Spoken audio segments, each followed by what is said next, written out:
Good morning दोस्तों, मैं संदीप जैन एक बार फिर आपके सामने उपस्थित हूं एक नए वीडियो लेक्चर के साथ में। और आज हम पढ़ेंगे अरिस्टोटल।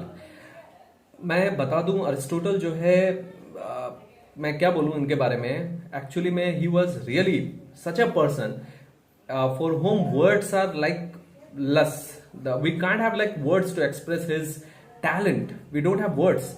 नहीं है हमारे पास कोई शब्द उनके लाइक उनके पास जो टैलेंट था, जो उनके पास में like you know what wisdom था, इन सारी चीजों को एक्सप्रेस करना शब्दों में शायद बहुत मुश्किल है। आप जो आज सिलोजिज्म पढ़ते हो, रीजनिंग पढ़ते हो, मैथ से बहुत सारे फॉर्मूलाज पढ़ते हो, बहुत से थ्योरम्स पढ़ते हो, ये सब अरिस्टोटल के द्वारा दिया गया था दोस्तों। और अरिस्टोटल जो है he was also called, John Dryden ने उनको कहा था father of criticism, and he was the great teacher of Alexander the great. Alexander the great जिसने पूरे वर्ल्ड को कंकर कर लिया था, उसके महान शिक्षक थे ये, सोचिए। And he was the disciple of Plato. Plato के ये आपको शिष्य थे। Now Plato was idealist. देखो वो उनके शिष्य थे, मतलब प्लेटो उनके गुरु थे, लेकिन फिर भी गुरु और चेला में लाइक आप देख सकते हो बिल्कुल अलग अलग लाइक सोच थे। प्लेटो एक आइडियलिस्ट थे, अरिस्टोटल एक रियलिस्ट थे। मतलब प्लेटो आदर्शवादी इंसान थे और अरिस्टोटल यथार्थवादी इंसान थे। जो सच दिख रहा है उसी को मैं बिलीव करूंगा, अदरवाइज नहीं मानूंगा।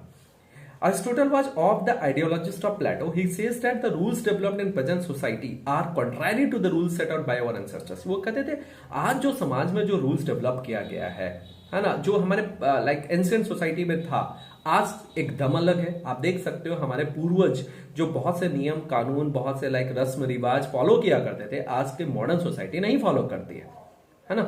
सो प्लेटो said that there should be no poetry। जैसे प्लेटो ने कहा कि पोएट्री नहीं होनी चाहिए। Okay, so there should be no poetry. लेकिन and if there is poetry, और अगर कोई पोएट्री होती भी है तो ये एक अच्छे पीपल को प्रेज करे, जैसे कि like sing the hymn praising the god, है ना। हाइम्स प्रेज जो गॉड को प्रेज करता है। Plato says that the aim of poetry is to instruct. Plato ने कहा, क्या कहा कि पोएट्री का काम क्या है? इंस्ट्रक्ट करना।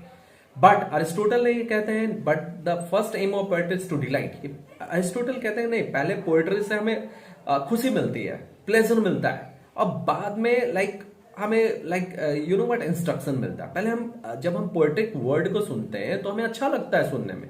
आप सोचो, अगर मैं कोई कहानी पढ़ूं तो हो सकता है आपको उसमें इंटरेस्ट नहीं हो, क्योंकि उसमें मीटर नहीं है, रिदम नहीं है। लेकिन अगर उसी चीज को अगर मैं पोएटिक लैंग्वेज में बोलूं तो आपको सुनने में अच्छा लगेगा। So if we are driving, जैसे आप खुद सोचो, there is a sign board. अगर एक साइन बोर्ड लगा हुआ है and if there are instructions, poetic language में अगर इंस्ट्रक्शन है तो आपको कैसा फील होगा? तेरा ध्यान किधर है? लेफ्ट तो इधर है। ओके, सो एंड और इंस्ट्रक्शन बॉलीवुड सॉन्ग में भी रहता है, जैसे बदतमीज दिल माने ना माने ना। Aristotle says that first delight, पहले प्लेजर कीजिए, पहले उस चीज को एंजॉय करिए, है ना, उस लाइंस को एंजॉय करिए, और तब उस इंजॉयमेंट के प्रोसेस में अगर आपको इंस्ट्रक्शन मिलता है तो अच्छी चीज है ना। तो ऐसा वो कहते हैं। तो अरिस्टोटल ने पोएटिक्स लिखा, जो कि बहुत ही ग्रेट लाइक लिटरेरी वर्क है, लिटरेरी क्रिटिसिज्म का बहुत ही ग्रेट वर्क है। उसके कुछ पार्ट्स है, चैप्टर है, जैसे 1 to 5 chapter classification of poetry को बतलाता है। 6 to 19 चैप्टर जो है डिस्कशन ऑन ट्रेजेडी को बतलाता है। ट्रेजेडी पे वो बहुत ही फोकस थे। 20 से 22 पोएटिक डिक्शन की बात करता है। 23 से चैप्टर नंबर नैरेटिव पोएट्री को बात करता है, पोएट्री को कैसे नैरेट किया जाए और किन किन चीजों का ख्याल रखा जाए। चैप्टर नंबर 24 एपिक पोएट्री की बात करता है, जो कि ग्रेट स्टोरीज होती है किसी महान योद्धा की। और 25 chapter number critics objections against poetry and Aristotle's reply. Aristotle का क्या रिप्लाई होता है पोएट्री के जो अगेंस्ट में होते हैं, उनके बारे में बताया गया है। चैप्टर नंबर 26 कंपेयर करता है एपिक्स को ट्रेजेडी के साथ में एंड सुपीरियरिटी रीस्टैब्लिश्ड। और फिर से रीस्टैब्लिश मतलब ट्रेजेडी कैसे बेहतर है एपिक्स से, ये सुपीरियरिटी वो रीस्टैब्लिश करते हैं। According to Plato, epic poetry talks about universal. Epic poetry जो है वो यूनिवर्सल होता है, जो कि महाकाव्य है, जो कि ग्रेट लाइक योद्धाओं की कहानी है, वो यूनिवर्सल होती है। बट अरिस्टोटल ने फोकस किया ट्रेजेडी को, as ancient writers were having the view that tragedy is only forms of drama. They didn't like comedy. उनको कॉमेडी पसंद नहीं थी, उनको सिर्फ ट्रेजेडी पसंद थी। मतलब लाइफ में कुछ ट्रेजिक होते ही रहना चाहिए, कुछ अच्छा होते ही रहना चाहिए, कुछ घटनाएं घटती रहनी चाहिए, जब तक लाइक कुछ स्यापा नहीं घटे तब तक मजा नहीं आता है। तो वो लाइक ड्रामा को फोकस करते थे और वो भी ट्रैजिक ड्रामा को फोकस करते थे। Aristotle was against the comedy too, Aristotle को कॉमेडी भी पसंद नहीं थी। रीजन क्या है, देयर इज नो कॉमेडी। क्यों? आप देखो, आप कपिल शर्मा के शो देखते हो, आप देख रहे होंगे कि जब हम शो देखते हैं कपिल शर्मा बहुत सी ऐसी बातें बोलता है जिससे कि अगल बगल के जो लोग हैं, जो वहां पे सेलिब्रिटीज हैं या फिर जो उनके साथ को एक्टर्स हैं, उनको हर्ट होता है। कोई भी कॉमेडी ऐसी नहीं हो सकती जो कि आपको मेंटल हर्ट ना दे किसी को। आप कॉमेडी कर ही नहीं सकते जब तक किसी को हर्ट ना करो, ठीक है। हमारे इंडियन ट्रेडिशन में एक बात कही गई है, 3 तरह के वायलेंस होते हैं, 3 तरह से हम हिंसा करते हैं, मन से, वचन से, कर्म से। In comedies there are lots of violence, और कॉमेडीज में वायलेंस होगा ही, वचन से होगा, ठीक है। So classical writers use to say that comedy separates us from but tragedy shows the realities of life. इसलिए क्लासिकल राइटर्स बहुत अच्छी बात करते थे। वो कहते थे कॉमेडी हमें अलग करता है, हमें दुख देता है। अगर आप सपोज करो कि किसी को हंसाना चाहते हो तो आप किसी को जरूर दुख दोगे वचन से, ओके। तो comedy is not the realities but tragedy is the realities. अगर मान लीजिए कि किसी कहानी के अंत में किसी की मृत्यु हो जाती है तो ये हमारे जीवन का भी अंत है, इसमें भी हमारी मृत्यु हो जाती है, तो ये हमारे जीवन के रियलिटीज को बतलाता है। इसलिए अगर आपके लाइफ में, हमारे लाइफ में भी अगर ट्रेजेडी आती है तो उसको अफसोस मत करिए। Tragedies are that part of our life that shows the reality, जो हमें रियलिटीज को शो करता है। ट्रेजेडी हमें यूनाइट्स करता है। मतलब उन्होंने साफ साफ ये बताया कि कैसे कॉमेडी इंफीरियर है ट्रेजेडी से, और शायद मैं भी इसे मानता हूं, ओके। अरिस्टोटल ने ये कहा, in an ideal comedy we have 6 essential part, है ना। 6 पार्ट होने चाहिए लाइक ट्रेजेडी में, 6 पार्ट। प्लॉट होना चाहिए, कैरेक्टर होना चाहिए, थॉट होना चाहिए, डिक्शन होना चाहिए, म्यूजिक होना चाहिए और स्पेक्टेटर्स होना चाहिए। स्पेक्टेटर्स यानी ऑडियंस, ओके। डिक्शंस यानी कि भाषा शैली जो हम यूज करते हैं, लाइक इसका ऑर्डर को बिल्कुल चेंज मत करिएगा। उन्होंने कहा that he said that the plot is the soul of tragedy. किसी भी ट्रेजेडी का जो प्लॉट होता है वो सोल होता है। हम अगर प्लॉट ही नहीं लिखेंगे तो ट्रेजेडी बनेगी ही नहीं, and there can be no tragedy possible without a plot. So what is a plot? एक प्लॉट रॉ मटेरियल है जो कि स्टोरीज में डेवलप होता है ना। रॉ मटेरियल्स लाइक हम जब भी कोई नया प्रोडक्ट बनाते हैं तो सबसे पहले रॉ मटेरियल्स की जरूरत होती है। अगर आपको चाट खाना है तो उसके पहले आलू लोगे, है ना। आलू को गर्म करोगे, उसे लाइक बॉईल कर करके लाइक मिक्स्ड करोगे। मैशअप करने के बाद में आप देखोगे उसमें आप you add some ingredients, masalas and all that, तो तब जाकर के चाट बनता है दोस्तों। तो प्लॉट भी एक रॉ मटेरियल्स है, that is like raw material जो कि स्टोरी में डेवलप होता है। 2 तरह के प्लॉट होते हैं, है ना। प्लॉट्स आर ऑफ 2 टाइप्स, एक सिंपल प्लॉट जिसमें फ्लैट कैरेक्टर्स होते हैं और एक कॉम्प्लेक्स प्लॉट जिसमें राउंड कैरेक्टर्स होते हैं। जैसे देखिए ये क्या है, अब एक एग्जांपल समझिए। अगर हम बाहुबली का प्लॉट ले तो 2 भाई थे, एक दूसरे को दोनों एक दूसरे को हेट करते थे। एक ने दूसरे को मार दिया तो उसका बेटा आता है, उससे बदला लेता है और वापस से अपनी गद्दी को रीगेन करता है। तो concept of flat and round characters E.M. Forster ने दिया था 7 एस्पेक्ट्स ऑफ ए नॉवल में।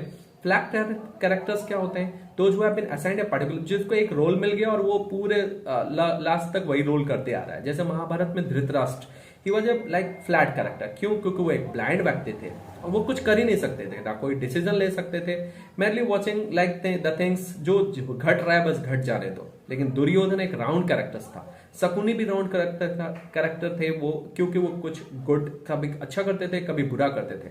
नहीं मतलब ये कि फ्लैट कैरेक्टर्स क्या होते हैं, वो बस सिर्फ स्टोरीज में उनका प्रेजेंस होता है, उनसे स्टोरीज में बहुत ज्यादा इफेक्ट नहीं पड़ता। लेकिन राउंड कैरेक्टर्स वो होते हैं जिनकी वजह से पूरी स्टोरीज चेंज हो जाती है ना। उनकी वजह से पूरी स्टोरीज चलते रहती है, एक जान आती है। So he is a round character. King Lear, Hamlet round characters हैं, keeps on changing their ideologies, अपने आइडियोलॉजीज को बदलते रहते हैं। लेकिन उनके फ्रेंड्स जो थे वो फ्लैट कैरेक्टर्स थे। आपने शेक्सपियर के ड्रामा में देखा होगा। Apart from this in complex plot में क्या होता है, there should be hamartia. Hamartia क्या होता है? एक ट्रेजिक फ्लो, एक an error of judgment and virtues, एक चेंज आना आपके लाइफ में, अचानक से एक बदलाव आना। सपोज कि आप एक अच्छे इंसान है, आपकी हैबिट है लोगों को हेल्प करना, सबको हेल्प करना, और देन बाई हेल्प समबडी, लेकिन जब आपने किसी को हेल्प किया और कोई आपको धोखा दे दे, तो अब आपको लगा कि नहीं यार हेल्प करने से भी कोई फायदा नहीं है क्योंकि इससे तो धोखा मिल रहा है। तो आपको लगा कि अच्छा बनना बेकार है, तो चलो बुरा बन जाते हैं। तो आप अच्छे से बुरे जो बन रहे हो ना, तो वो एक हमार्सिया, एक ट्रेजिक फ्लो आ रहा है आपके लाइफ में, that is called hamartia. Macbeth was an ambitious, but he was highly ambitious, which results his own death, जिसकी वजह से उसका अपने ही डेथ हो जाता है मैकबेथ का। ओथेलो आपने सुना होगा, उसने अपने ही वाइफ को मार दिया था क्योंकि वो ओवर पॉजिटिव था, बहुत ज्यादा सकी था। पर पेटिया क्या होता है? द रिवर्सल ऑफ फॉर्चून, अपनी किस्मत को पूरी तरह से बदलना, गुड से बैड, बैड से good, that is called पेरीपेटिया। King Lear, वो सोचिए किंग थे बट फाइनली बाद में वो भिखारी बन जाते हैं, सो हमार्सिया उनके लाइफ में होता है, और हमार्सिया के बाद हमेशा पेरीपेटिया आता है। क्यों? क्योंकि आप अच्छे से बुरे बनते हो तो जाहिर सी बात है आपकी किस्मत भी चेंज होगी। Hamlet once he was a prince, पहले वो प्रिंस थे but he died like a mad person, पागलों की तरह मर गए। ओथेलो ब्रेव था बट ही किल्ड हिमसेल्फ, खुद को ही मार लेता है। सोचिए आप, पूरी तरह से लाइक हमार्सिया से पेरीपेटिया हो रहा है। अनाग्नोसिस क्या है? A journey when we come to know about our mistakes. लेकिन जब लास्ट में हमें एक ऐसी यात्रा पे आते हैं तब हमें ये पता चलता है कि नहीं, हमने जो गलतियां की हैं वो है, हम समझ पाते हैं उसको। Oedipus written by Sophocles, a journey from ignorance to knowledge. जब आप एडिपस पढ़ोगे सोफोक्लस के द्वारा तो आपको पता चलेगा कि अंधकार से नॉलेज की ओर कैसे बढ़ा जाए। Hamlet after being killed two uncles, दो अंकल्स को मारने के बाद उसने रियलाइज किया कि वो बहुत लेट हो चुका है।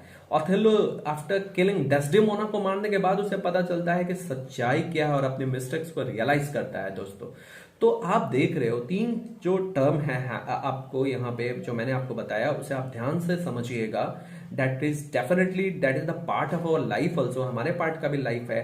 हमार्सिया, पेरीपेटिया और anagnorisis, that is really that also change takes place in our life also. हम भी कभी अच्छे थे तो बुरे बन जाते हैं। आपने सुना होगा बहुत से नक्सली है जो बुरे थे और अब अच्छे बन जाते हैं। तो ट्रैजिक फ्लो आ रहा है हमारे लाइफ में भी, हम लोगों की लाइफ में भी आता है। तो इन सारी चीजों को अरिस्टोटल ने सोचिए आज से 2500-3000 साल पहले ही बता दिया था। आज हम इनके बातों को पढ़ रहे हैं और इसे जब लाइफ में अप्लाई करेंगे तो हम ये पाते हैं कि कितना सही उन्होंने कहा था। तो he was completely right. Okay, so that's why I'm a big fan of Aristotle, because he was really a great person. He had given what the things we are like using right now, and that is quite correct. वो बिल्कुल सच है, वो बिल्कुल truth है जो बात उन्होंने बताई है। ओके, और आप इन सारे चीजों को जो मैंने अभी आपको बताया आप चाहें तो नोट भी कर सकते हैं। That will definitely help you a lot in the coming examinations like UGC net also, and also your like university exams. And I hope that this video you know what you might have understood all that point, and if there is some problem please like comment us, definitely would like do our best to change it. Okay, तो thank you very much. मैं संदीप जैन एक बार फिर आपसे विदा लूंगा और मुलाकात करूंगा एक नए वीडियो लेक्चर के साथ में। तब तक के लिए गुड बाय।